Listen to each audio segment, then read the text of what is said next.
네, 두 분과 함께합니다.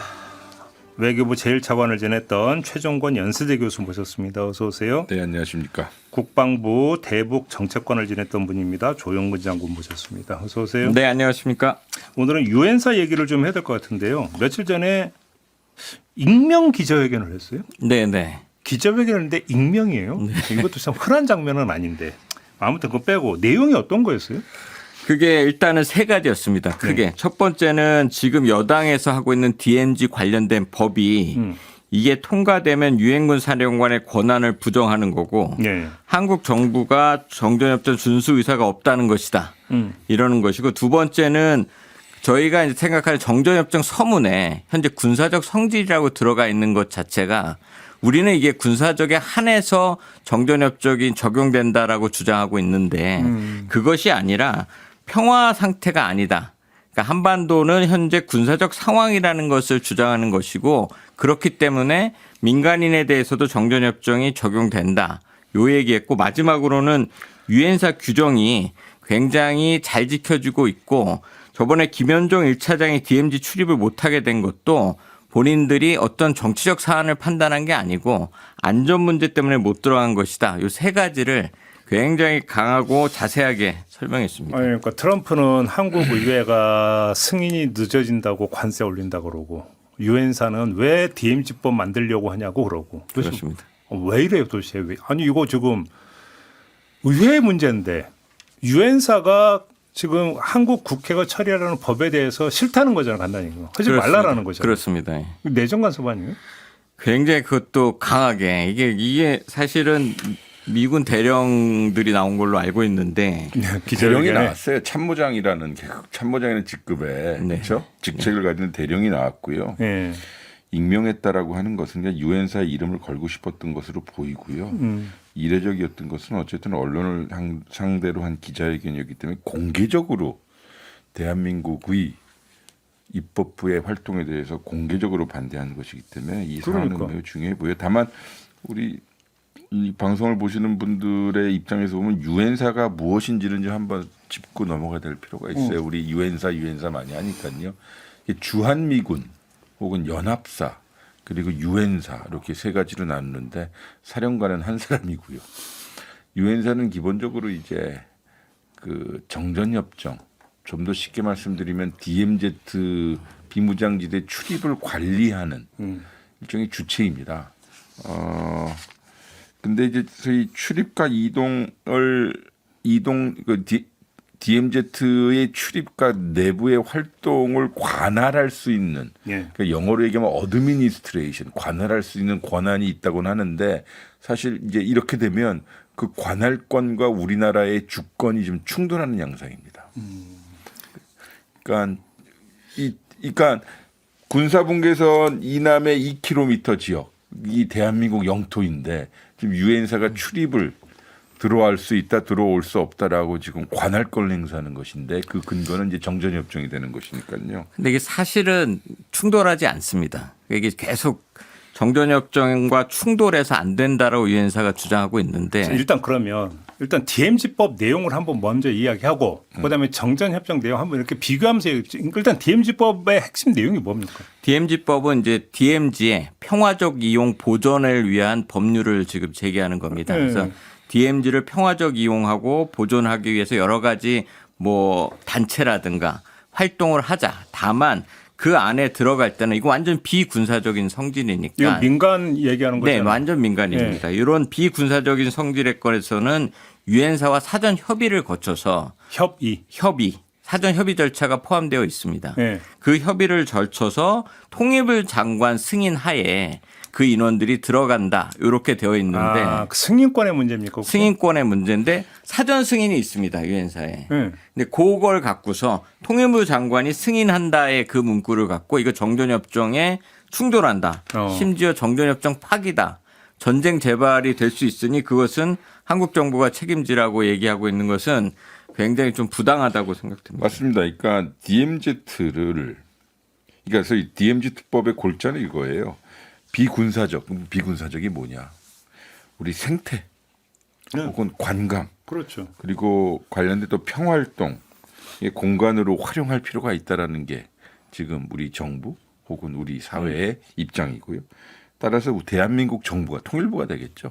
그러니까 출입 이용 허가권을 제도적으로 갖겠다. 그리고 유엔사 승인 없이도 사전 통보만 하고 내부 절차 통해서 들어가자 이건데 유엔사는 아니다. 이거 절대 그럴 수 없다. 들어가려면 예. 우리 승인 받아야 된다. 왜냐하면 정전 체제의 군사적인 공간이 DMZ다.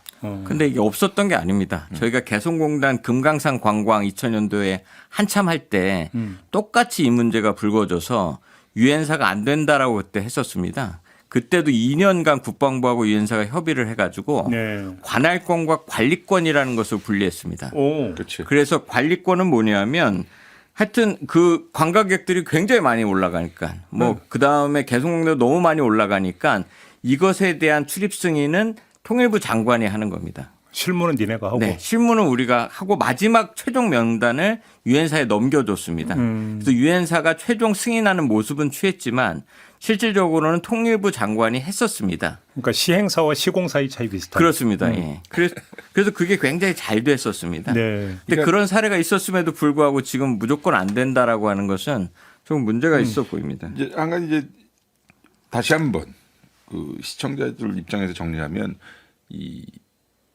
철책문이 있을 거 아니에요. 그 우리 남방한계선이라고 하는 DMZ에 들어가기 위해서 거기 통문이 있어요. 이제 우리 군인들이 들어가고 네네네.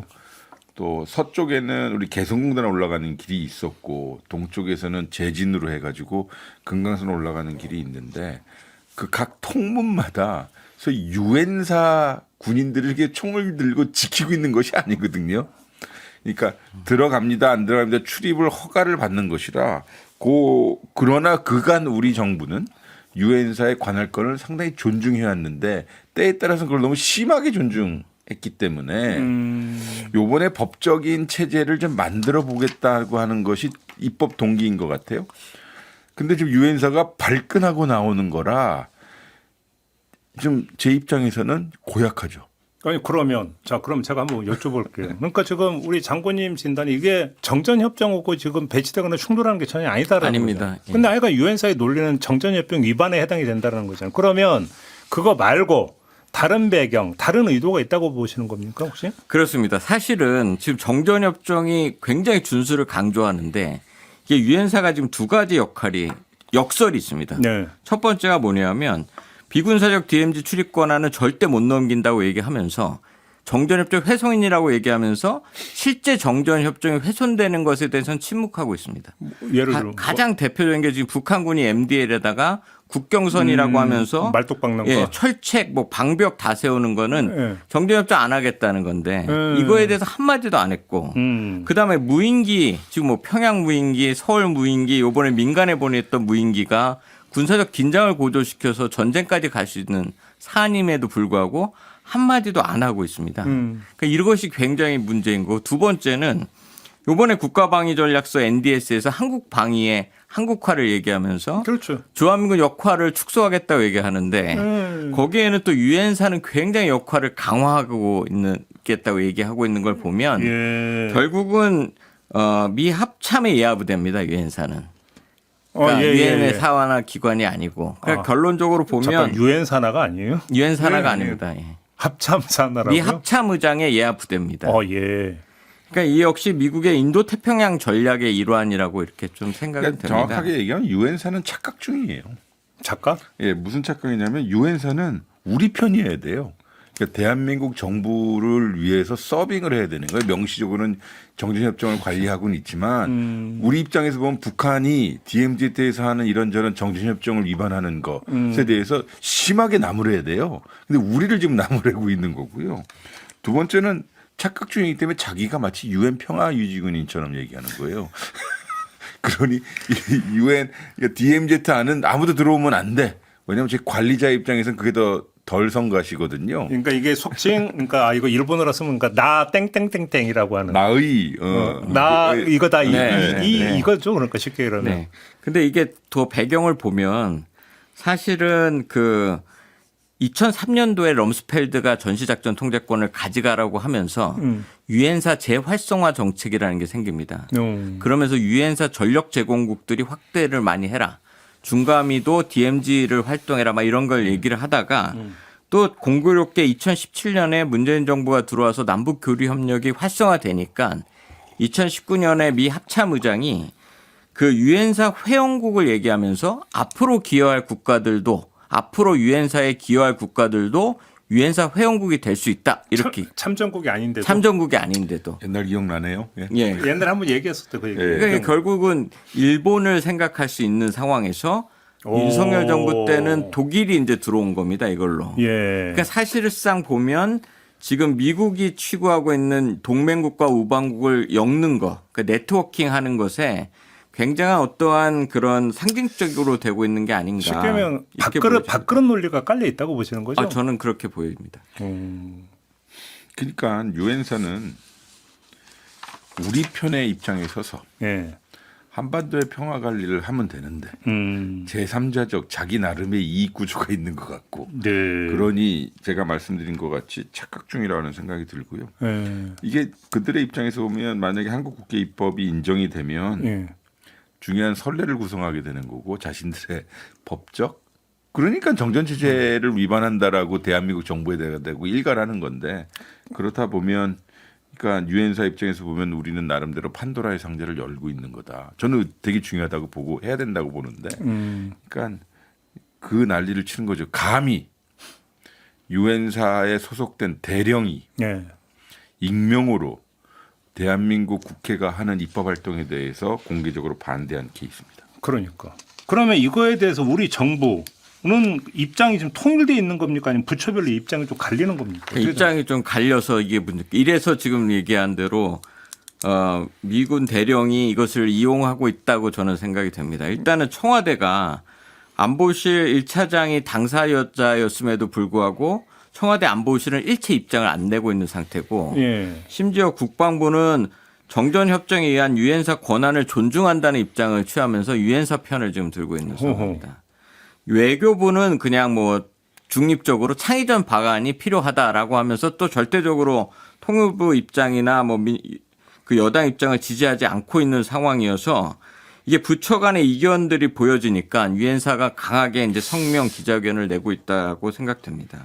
그러면 지금 그 청와대 안보실도 외교부 출신들로 지금 쭉 주된 라인이 형성이 되어 있잖아요. 그러니까 이게 좀 영향을 미치고 있다고 보십니까? 저는 사실 이거 제가 대북정쟁관 할 때 유엔사하고 협의를 했던 문제였습니다. 네. 근데 그 당시에 유엔사하고 협상이 가능했던 것은 그 당시에 그 타미플로 대북 예. 인도적 지원을 하려다가 이 DMZ의 출입권한 문제 때문에 무산됐었습니다. 그렇죠. 그러니까 우리 여론이 굉장히 악화되어 있었고 그러다 보니까 모든 정부 입장에서도 통일되어서 이것을 좀 바꿔야 된다는 입장 때문에 유엔사가 나왔었습니다. 네. 근데 이게 지금 나눠져 있고 하다 보니까 이게 지금 안 되는데 지금 말씀하신 것처럼 저는 9.19 사업하고 비슷하다고 생각합니다. 이게 어떠한 것인지 지금 교수님 판도라 상자 말씀하셨는데 우리 국회의원들이 이것을 왜 꺼냈는지 이런 것들을 잘 감안해서 얘기가 나와야 되는데 아니 우리 입장에서는 DMZ의 평화적 이용은 좋은 거잖아요. 당연히 그게 정전협정의 본질입니다. 그러니까. 예, 거기에서 비무장지대가 되고 평화지대가 되어야 되는 것을 이것이 지금 마치 우리가 들어가는 것이 정전협정을 훼손한다고 얘기하는 것은 말이 안 된다고. 예, 동의하고요. 기본적으로 이거는 이 사안을 그냥 주권의 문제로 봐야 할 필요가 있어요. 두 번째는 그러면 유엔사의 입장은 입장대로 오케이 나왔으니까 어떻게 대응하느냐의 문제인 거거든요. 각 부처는 부처의 입장대로 침묵을 하거나 같이 잘해보지라는 입장이 있을 텐데 이때 말씀하신 대로 청와대 NSC가 입장 조율을 해가지고 NSC가 그런 거 해야 되는 거죠. 공동의 성명을 내는 거예요. 이를테면 NSC 차원의 보도자료를 내거나. 그렇지. 그래서 원보이스로 나와야 되는데 모르겠어요. 이게 뭐 전략적 침묵인가? 이게 여기 하나 꼭 짚고 가야 될 게 이제 유엔사 요번에 김현종 1차장이 못 들어간 것이 DMZ에서 지뢰 사고가 나서 안전 문제라고 얘기를 했는데 이걸 따져보면 DMZ 작전의 주체는 우리 군입니다. DMZ 사고 처리의 주체도 우리 군입니다. 그러니까. 그다음에 안전관리의 주체도 우리 군입니다. 그래서 국군 통수권자 참모가 그 안전 사고 났던 곳을 가겠다고 한 것을 안전 때문에 못 들어간다고 얘기하는 것이 과연 이것이 규정에 있나? 진짜 유엔사 규정. 맞습니다. 하나 덧붙였어요. 저도 뭐 DMZ 안에 많이 들어가 봤는데 그때도 그렇고 요새 나오는 자료 화면을 봐도 그런데 우리가 들어갈 땐 철 못 쓰고 방탄복 입고 다 그래요. 근데 그걸 감시하러 온 유엔사는 그냥 야구 모자 쓰고요. 그렇습니다. 예. 야구 모자를 쓴다고? 아니 그러니까 그냥 캡 같은 캡, 그 전투모. 전투모를 쓰고요. 이거 방탄복도 없어요. 뭐야 그러면? 그러니까 말이에요. 알겠습니다. 넘어가기 전에 제가 또 쓸데없는 질문 하나 드릴 테니까 욕하지 마시고. 그러니까 지금 주한미군 사령관 겸 연합사령관 겸 유엔군 사령관이라는 거잖아요. 한 사람인 거죠. 그러면 직무수당 3개 받아요? 그거는 제가 모르겠는데. 아, 갑자기 궁금해지네. 저도 궁금합니다. 갑자기 예, 당황스럽네요. 저도 모르겠습니다. 예. 넘어가겠습니다. 그렇게 중요한 문제입니까? 쓸데없는 질문이라고 했잖아요. 우리 장관님 지금 골똘하게 예, 지금 궁금합니다. 생각 중이신데. 저도 한번 확인해 봐야 될 것 같아요. 그러니까 어. 또 들어오는 액수가 달라지는데. 네, 자 중국과 유럽의 밀착 현상을 좀 짚어야 되는데 지금 중국을 찾아간 지금 유럽 정상이 누구 마크롱 갔었고. 그러니까 지금이 뭐 2월 1일인가요? 2월 2일이군요. 그러니까 2025년 마지막으로 국빈 방문을 한 정상은 프랑스 마크롱 부부이고요. 예. 26년도에 첫 국빈 방문한 정상은 우리 대한민국 대통령 이재명 대통령이시고요. 예. 그러나 그날 아침에 아일랜드 오. 총리가 실무 방문을 했고요. 예. 그리고 우리 대통령이 다녀오신 후에 이제 알려지기로는 그 어디죠? 갑자기 그 영국, 캐나다, 영국, 지금 독일 순위인 거예요. 다 가네. 그러니까 이게 지금 매우 뭐라 그럴까요? 날카롭고 뾰족하게 보이죠. 왜냐하면 이 모든 것들이 그간 트럼프 대통령이 베네수엘라를 쳤고 그린랜드를 요구했고 네. 그리고 유엔에서 한 16개 기구에서 탈퇴를 하고 그리고 다보스에 가서 이런저런 아주 안 좋은 연설을 하면서 평화위원회를 개설하니 그리고 그 사이에 관세를 막 우리도 요새 관세 때문에 골치 아픕니다만 다시 그래서 트럼프 이기하에 미국이 동맹이나 다자주의 뭐 이런 것들을 의도적으로 약화시키고 그리고 관세 안보 그리고 자원 접근을 거래화하는 수준 속에서 이 미국의 주요 동맹국들이 북경을 방문하는 모습이 계속 보이니 이게 뭐지? 이렇게 갸우뚱거리는. 그러니까 그러면 왜 가는지를 좀 짚어야 되는 거잖아요. 네네. 왜 가는 거예요? 가서 뭐 얘기하고 있는 거예요?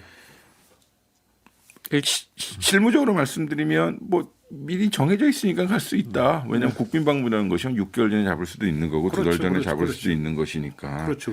다만 이제 중국의 시장의 중요성이 더 커진 것이죠. 그러니까 미국의 압박도 있지만 중국을 일종의 지속적으로 강화해야 되는 경제적 파트너로서 보고 있는 것이고 그게 더 강화되는 거죠. 예, 결국은 이제 안보하고 결국 경제인데 가서 특징적인 것이 경제 얘기만 거의 하고 있습니다. 예, 그러니까 중국이라는 그 속성 때문에 안보 문제를 논의하기는 좀 어렵고 그렇다고 해서 경제를 뭐 크게 뭐 통상협력처럼 하는 것도 아니고 이번 영국을 간 걸 보면 위스키 관세 한 5% 낮추고 그다음에 뭐 무비자 정책 30일 정도 하는 거였기 때문에 지금은 상징적인 차원에서 뭐 경제적 보험이라든가 또 안보에 대한 것도 이렇게 걸쳐놓는 이 정도 수준에서 가고 있는 걸로 보입니다. 근데 그러니까 참 격세지감이라고 걸 느끼는 게 윤석열 전 대통령이 취임한 후에 첫 번째 해외 그 정상회의 일정이 나토 정상회의였던 걸로 제가 기억을 하는데 그때 나토 정상회의 때 중국을 지목을 하면서 거의 미래의 적 비슷하게 규정을 한 적이 있지 않습니까? 예. 이게 몇 년 만에 지금 이게 뒤집어진 겁니까? 어떻게 봐야 되는 겁니까? 예, 현재 발생되는 일들을 관찰하는 저희들의 입장에서는 형질이 바뀌고 있는 것 같아요. 그러니까 대부분의 국제정치학자들도 그렇고요. 저도 뭐 동의하는데 우선은 한 가지 좀 염두에 두고 가야 될 것은 미국 패권은 여전히 있다. 군사적으로도 압도적이고 그것이 마음에 들진 않지만 경제적으로나 금융 권력도 대단하고 그런데 그러면 여기서 가장 많이 두들겨 맞는 쪽이 지금 유럽이 되어버렸단 말이에요. 그럼 두들겨 맞는 유럽이 어떻게 해야 되지 이건데 이 EU의 집행부에서는 이런 용어를 썼어요. 자기네들이 지금 하려고 하는 것이 미국에 대한 디커플링 떨어지려고 하는 것이 아니라 디리스킹 일단은 이 위험도를 좀 낮추려고 하는 것이다. 그렇기 때문에 중국에 다가가는 것이다. 라고 하는 거고 일종의 우리의 언어로 따지면 외교 혹은 경제 다변화일 수도 있어요. 그러면 결국은 큰 틀에서 유럽도 지금 안미 경중 이렇게 봐도 되는 겁니까? 그러니까 이게 한미 동맹하고 비슷한 것 같습니다. 그러니까 우리 한미 동맹은 상수기 때문에 항상 강화돼야 되는 거고 안보적으로 나토하고 미국도 상수인 겁니다. 네. 그러다 보니까 이번에 그 나토 사무총장이 유럽이 그 미국 없이 스스로 방어할 수는 없다. 네. 똥 껴라. 뭐 이렇게 얘기했던 것들이 안보는 당연히 가는데 경제는 그렇다면 치우치느냐 이것도 보면 사실 러시아 우크라이나 전쟁이 있는 상황에서 중국이 러시아하고 가까운 상태에서 경제까지 갈 수 있느냐 이거는 사실상 어려운 것 같고 트럼프 대통령도 뭐 굉장히 관세 전쟁을 세게 하고 안보 공약 철회하겠다고 강하게 주장하기 때문에 가기는 어렵지 않은가라는 생각이 들고 마지막으로는 4월에 미중 정상회담이 있어서 그렇죠. 예, 이게 굉장히 불확실성을 초래하기 때문에 네. 이것을 감안하는 상황에서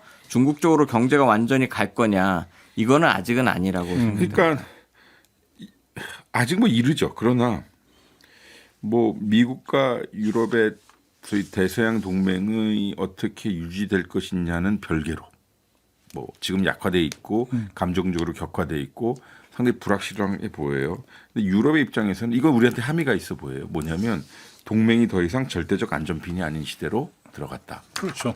그렇기 때문에 미국과의 관계도 중요하지만 지금 세계 최대 시장인 중국과의 관계를 재정의하고 강화해야 된다. 이거고요. 기본적으로 프랑스 같은 경우는 전략적 자율성의 관점에서 당연히 중국을 어려운 개념 전략적 자율성이라는 게 어떤 개념이에요? 너무 그러니까 패권국 미국에 너무 강력한 의존을 하기보다는 일종의 여기저기 분산해서 자기의 공간을 연출하겠다는 거고요. 독일의 입장에서는 보니까 경제가 가장 중요해요. 뭐 자기네들 그 심지어 국내적으로 봤었을 때 전기차, 자동차 공장 막 셧다운되고 있고 보니까 중국 자본한테 뭐 지금 다 넘어가고 있다고. 그러니까 공급망 중국발 충격이 있기 때문에 독일의 입장에서는 중국과의 경제 관계 강화해야 되는 것이고요. 영국은 조금 다른 것 같아요. 어떻게? 영국은 저도 뭐 오랜 시간 거기서 보냈지만 브렉시트 이후에 영국 경제가 상당히 안 좋아요. 물가도 그렇다면서요. 오르고 심지어 후회도 많이 막급하고 그런 상황에서 지금 미국이 관세를 때렸단 말이에요. 네. 그러니 중국과의 경제적 관계, 정무적 관계가 중요해서 지금 유럽 내에 가장 큰 중국 대사관의 공사를 맞아, 그거. 허가해 줘 스타인머가 이번에 갔거든요. 그런 걸 보면 약간의 차이는 있으나 중국의 중요성이 미국 때문에 더 크게 반추되었다는 생각이. 쉽게 이제 그러니까 절박성이 약간씩의 차이는 있지만 경제라고 하는 측면에서 도 중국은 상수다. 그래서 어떤 시장 개척이라든지 좀 더 넓은 어떤 경제적 여건을 창출하기 위해서 중국을 찾아가는 거라고 한다면 이거는 그 장기적 추세인 것이지 이른바 반트럼프적 현상으로까지 해석을 해야 되느냐라는 문제가 그럼 남는데 이건 어떻게 보세요? 좀 더 연구를 해야 돼요. 분명히 반트럼프의 정서 때문에 겉바나 중국 가잖아라고 세게 강하게 지금 홍보하고 있는 건 사실이에요. 홍보는 그렇게 한다? 공보는 이렇게 하는 거고요. 제가 봤었을 때는 결국은 미국이 어떻게 하느냐에 따라 다르긴 하나 중국과의 경제적 관계는 더 강화될 거예요. 여전히. 그래요? 나 한 발만 거치고 있는데 너 계속 그러면 한 다리도 절로 넘어갈 수 있어 뭐 이렇게 좀 하는 걸까? 양다리? 이렇게 넘어가고 안 넘어가는 거예요. 그러니까 그 관세 안보 전쟁에서 그냥 중국이 흑백 논리 요즘 말로 쉽게 얘기하는 그 의문의 1승 갑자기 가만히 있었는데 1승하는 그러니까 의문의 1승 뭐 의외의 승리자가 중국이 되고 있는 이상한 상황인 것 같습니다. 그러니까 아니 그러면 지금 돌아간 상황을 보면 트럼프 집권 이후에 인도 태평양 전략이라는 게 도대체 무슨 의미가 있어요? 제가 늘 지난 4년 동안 여기서 말씀드렸다시피 하나의 모토이고요. 근데 의문의 1승 정확하고요. 또 어떻게 보면 중국의 입장에서는 유럽 사람들 다 자기 안방에 앉혀놓고 미국이 옛날에 했던 말을 다시 하고 있어요. 뭐라고? 다자주의 중요하지. 국제법 중요하다. 관세라는 게 이렇게 할 수 없다.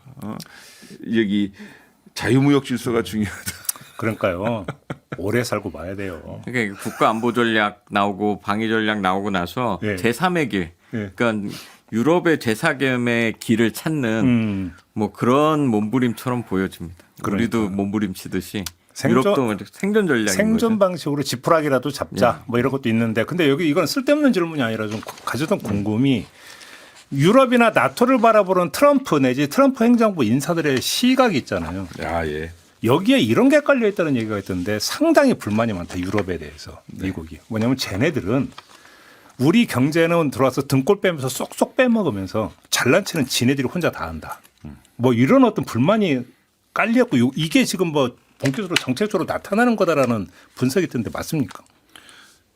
보시면 11월 말인가요? 그때 나왔던 워싱턴, 그러니까 백악관의 국가안보 전략 지침서, 그다음에 그 국방부 문서, 그리고 여러 사람들의 발언을 보면 좀 유럽이 잘못하고 있다는 거잖아요. 뭘 잘못하고 있냐면 문명적 근간이 흔들릴 정도로 이민 받아주고, 소위 그리고 국자의 정책들을 많이 하고 있다. 뭐 그런 식으로 까고 있는 거 보는데 저는 열등감이라 봐요.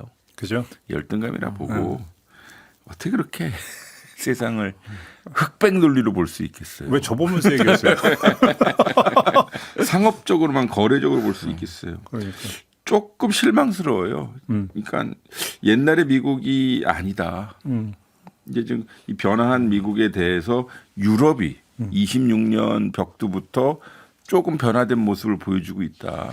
따라서 우리는 안미 경중이니 뭐 미국이냐 중국이냐라고 하는 일도 양단의 표현보다는 네. 조금 더 유연성이 갔으면 좋겠다는 생각이 들어요. 우리한테 굉장히 합의가 있는 것 같습니다. 우리도 똑같이 지금 안보 동맹에 대한 것에 대한 생각을 해야 되고 또 경제적 보험도 굉장히 필요한 것 같습니다. 그러니까요. 어디를 질 줄 알 수가 없으니 참 그러게 알겠습니다. 중국만 그냥 지금 그 저기 표정 관리하고 있다. 네, 그 의문의 1승. 뭐 이런 뭐 시진핑 입지는 뭐 더더욱 공고해지겠네요. 그렇죠? 알겠습니다. 오늘 이야기는 좀 이렇게 마무리하고 두 분하고 인사 나누도록 하겠습니다. 수고하셨습니다. 네, 감사합니다. 저도 물러갑니다. 고맙습니다.